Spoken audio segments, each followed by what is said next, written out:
نہ کوئی غم کرو نہ خوف، خوشیاں مناؤ جنت کی جس کا تم سے وعدہ کیا گیا تھا۔ اللہ کی ربوبیت پر اطمینان جب انسان کو ہو جاتا، میرا رب اللہ ہے، ربی اللہ، انسان کے لیے نہ کوئی کھٹکا، نہ کوئی خطرہ، نہ کوئی خوف، نہ کوئی حزن۔ جو کچھ ہو رہا ہے کس کے اذن سے ہو رہا ہے؟ اللہ کے اذن سے۔ اللہ کے اذن کے بغیر پتا تک نہیں ہلتا۔ یہ کوئی اندھا بہرا مادہ نہیں ہے جس سے مجھے کوئی خوف ہو۔ اندھا بھینسا چلا رہا ہو اس سے تو ڈرنے کا ہر انسان کو ڈرنا چاہیے، نہ معلوم کس کو ٹکر مار دے، لیکن نہیں، اس کائنات کو چلانے والا ایک سمیع و بصیر خدا ہے۔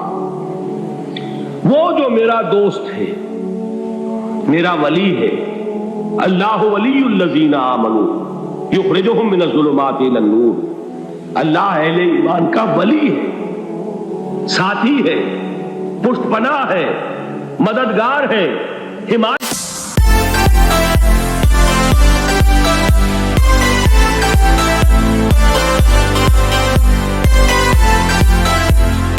ہے۔ بتائیے جسے یقین ہو جائے کہ اللہ میرا مددگار، اللہ میرا محافظ، اللہ میرا پشت پناہ، اللہ میرا حمایتی، اس کے لیے کوئی خوف ہوگا؟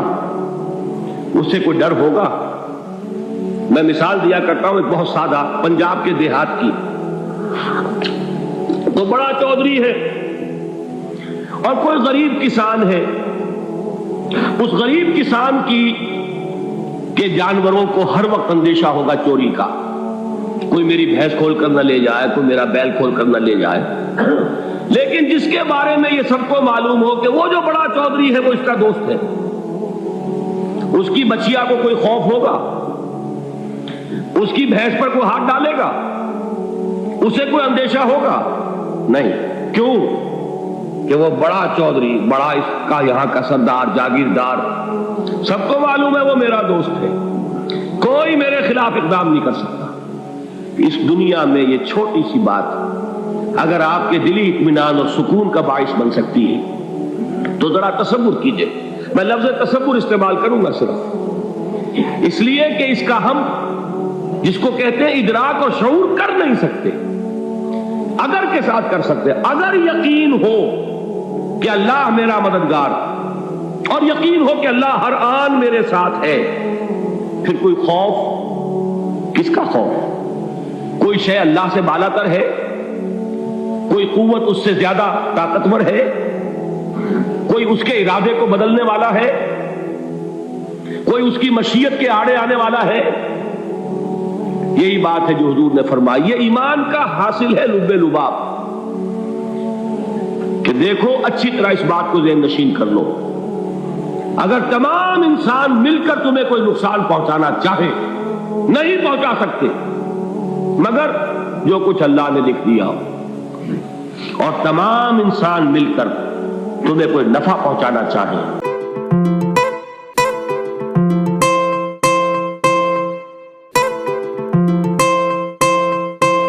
نہیں پہنچا سکتے مگر وہ شے جو اللہ نے طے کر دی۔ آپ پھر میں کہوں گا ذرا طاری کیجئے، اسے فرض کیجئے، اسے سوچئے، اگر اس حدیث پر ہمارا دل ٹھکا ہوا ہو تو کسی سے ڈر ہوگا؟ یہ مجھے نقصان نہ پہنچا دے، یہ میری رپورٹ خراب نہ کر دے، یہ میری انکریمنٹ نہ رکوا دے، یہ میرا یہ نہ بگاڑ دے، یہ میرا یہ نقصان نہ پہنچا دے، اس کا ڈر، اس کا ڈر، اس کا خوف، اس کی خوشامد، اس کے لیے جا کر طرح طرح سے اپنی عزت نفس کو ذلیل کروانا اس کے سامنے، یہ سب کچھ کیوں کرتا ہے انسان؟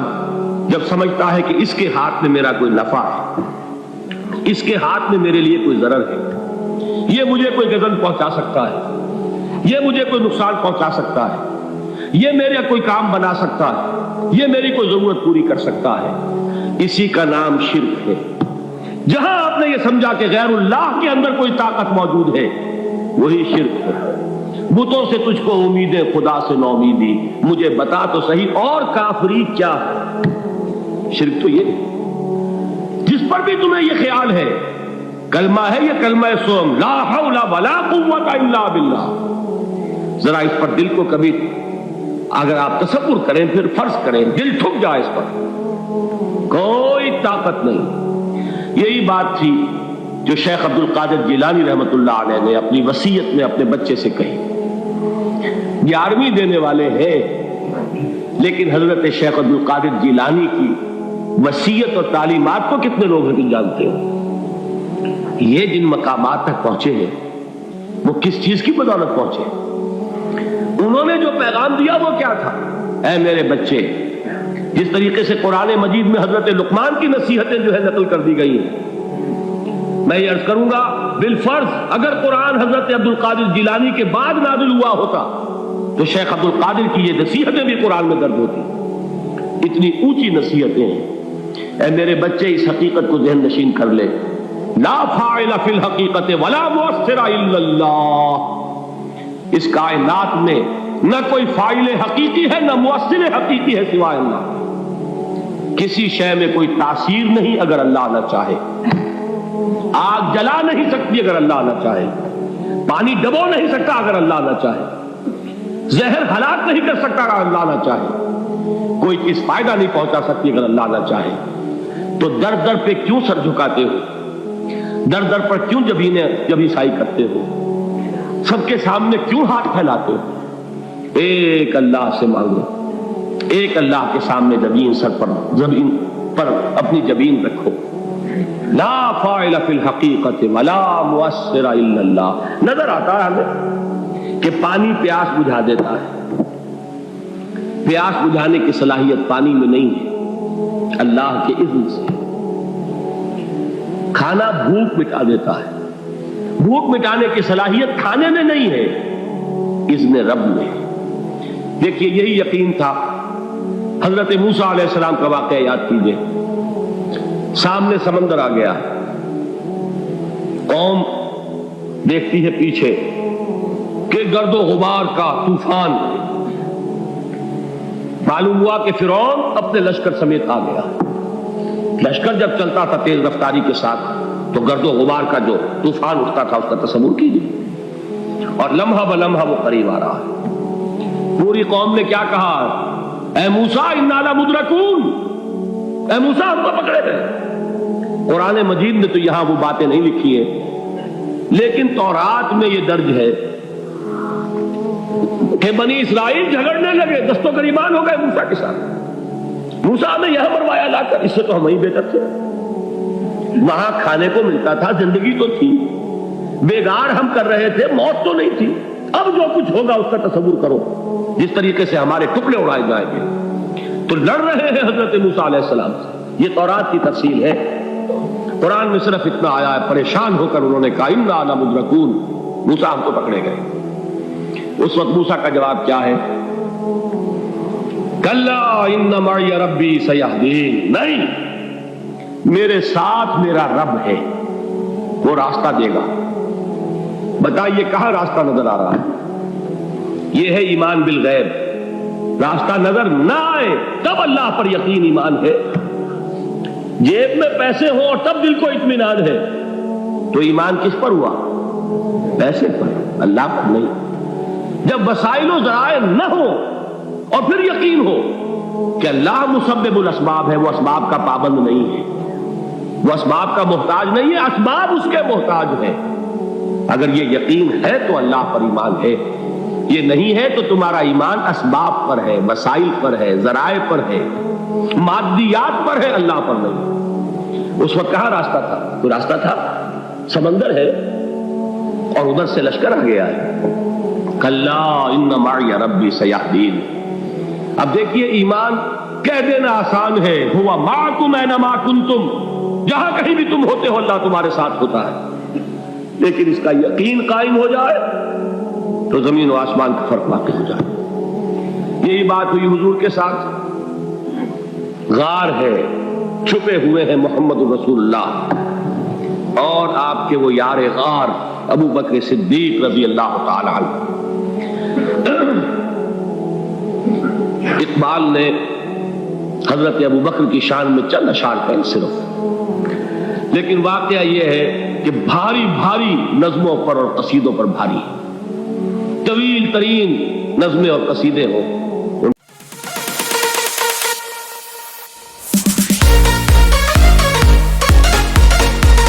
بخاری ہے. ہمت ابو بکر کی ہمت جو ہے، کشت ملت را جو ابر، جیسے بارش سے کھیتی اپجتی ہے، ابو بکر کی ہمت اور عزیمت اس امت کو اسی طرح سینچنے والی ہے. ثانیے اسلام و غار و بدر و قبر،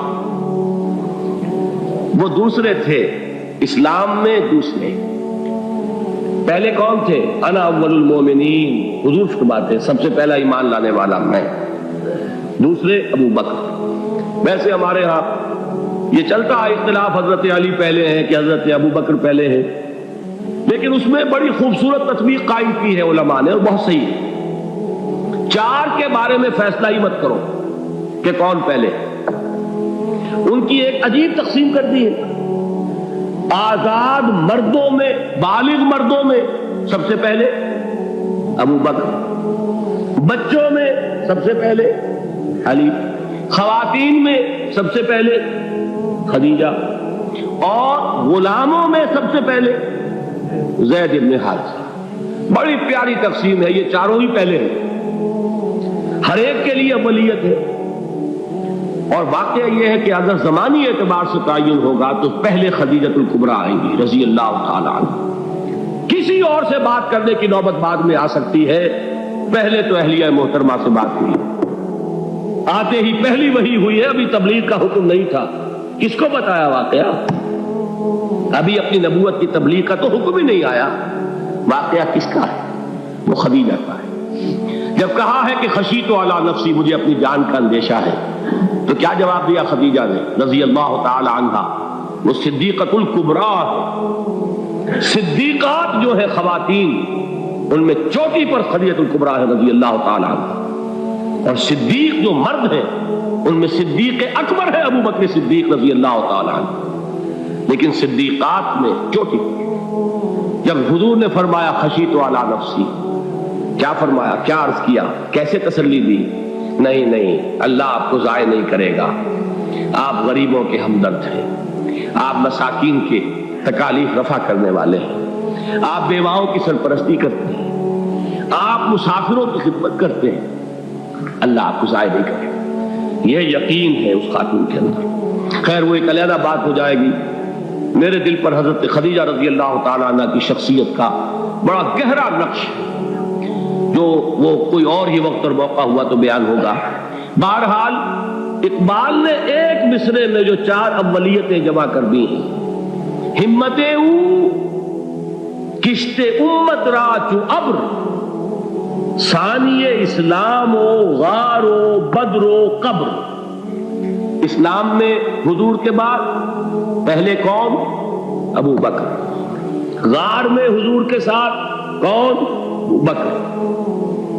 بدر کی رات اللہ کا رسول سر سجود، وہ جھاڑ، وہ گھاس پھوس کی جو جھوپڑی بنائی گئی تھی، اور وہاں تلوار ننگی لے کر پہرا دینے والا کون؟ ابو بکر. اور اس حجرہ عائشہ میں محمد کے بعد سب سے پہلے دفن ہونے والا کون؟ ابو بکر رضی اللہ تعالی عنہ صلی اللہ علیہ وسلم. وہ جو معاملہ میں سنا رہا تھا غار ثور کا، حضرت ابو بکر بھی حضور کے خیال سے لرز گئے ہیں. آپ کو یاد ہوگا کہ جا کر پہلے تمام جتنے سوراخ تھے انہیں بند کیا ہے. ایک سوراخ رہ گیا تھا جس کو بند کرنے کے لیے کوئی کپڑا نہیں تھا. وہاں اپنی ایڑی رکھی ہے، تب کہا ہے حضور سے تشریف لائیے، اور اپنے زانو پر حضور کو لٹایا ہے، اور وہاں کسی موذی جانور نے کاٹا ہے. حضور کی آنکھ لگ گئی تھی اس وقت. اس بل کے اندر جو بھی بچھو ہے کیا ہے واللہ عالم، اس نے کاٹا ہے. اس کی تکلیف کی وجہ سے ابو بکر کی آنکھوں سے آنسو ٹپک گئے. حضور کے چہرے مبارک پر پڑے ہیں تو حضور جاگے ہیں، معاملہ کیا ہے؟ ایڑی نہیں ہٹائی وہاں سے، مبادا وہ جانور وہاں سے نکل کر محمد الرسول اللہ کو کوئی گزن پہنچا دے. ابو بکر کی ایڑی ہے، جس طرح چاہے کھا لے، ختم کر دے، جان نکل جائے تب کوئی آنچ آئے محمد پر تو آئے، لیکن جیتے جی نہیں. وہ ہے ابو بکر. حضور کے خیال سے اس وقت حضور نے پھر اپنا لعاب دہن لگایا ہے، اور اس سے پھر آپ کی تکلیف ختم ہوئی. جیسے خیبر میں حضرت علی کی آنکھ دکھ رہی تھی اس کو جو شفا حاصل ہوئی ہے وہ بھی حضور کے لعاب دہن سے ہوئی. تو بہرحال اس وقت انہوں نے کہا ہے کہ اے نبی یا رسول اللہ، اگر اس وقت ان میں سے کسی نے غیر ارادی طور پر بھی اپنے قدموں کی طرف جھانک لیا تو پکڑے جائیں. کیا جواب تھا اللہ کے رسول کا؟ لا تحزن ان اللہ معنا. اللہ ہمارے ساتھ ہے، کیوں گھبراتے ہو ابو بکر؟ یہ ہے ایمان باللہ. میرا مالک اللہ، میرا رازق اللہ، میرا محافظ اللہ، میرا مددگار اللہ، میرا پشت پناہ اللہ، میرا دوست اللہ. یہ دوستی ہے اللہ کی جو لب لباب ہے، حاصل ہے ایمان کا. اسی کا نام ولایت ہے. اولیاء اللہ کے سروں پر سینگ نہیں ہوتے. جس کے دل میں ایمان راسخ ہو چکا ہو وہی اللہ کا ولی ہے. جسے اللہ پر یقین ہو چکا ہے وہی اللہ کا ولی ہے. جسے یقین ہے اللہ میرے ساتھ ہے، میرا مددگار، میرا پشت پناہ، میرا ساتھی، میرا دوست، میرا محبوب، میرا محب. اللہ اہل ایمان سے محبت کرتا ہے. واللہ یحب الصادقین. ان اللہ یحب الذین یقاتلون فی سبیلہ صفا کانہم بنیان مرصوص.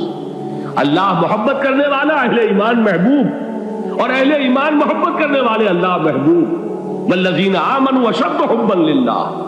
آپ تصور کیجئے جسے یہ رشتہ ایمان یا رشتہ ولایت حاصل ہو جائے، الا ان اولیاء اللہ لا خوف علیہم ولا هم یحزنون. آگاہ ہو جاؤ، اللہ کے دوستوں کے لیے نہ کوئی خوف ہے نہ کوئی حزن ہے.